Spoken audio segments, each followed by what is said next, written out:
గడియ చాలులే అదే నేను రుజువే చేయ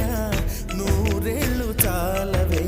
లేదని చెప్ప నిమిషము చాలు లేదన్న మాట తట్టుకోమంటే మళ్ళీ మళ్ళీ నాకొక జన్మే కావాలి ఏమి చేయమందువే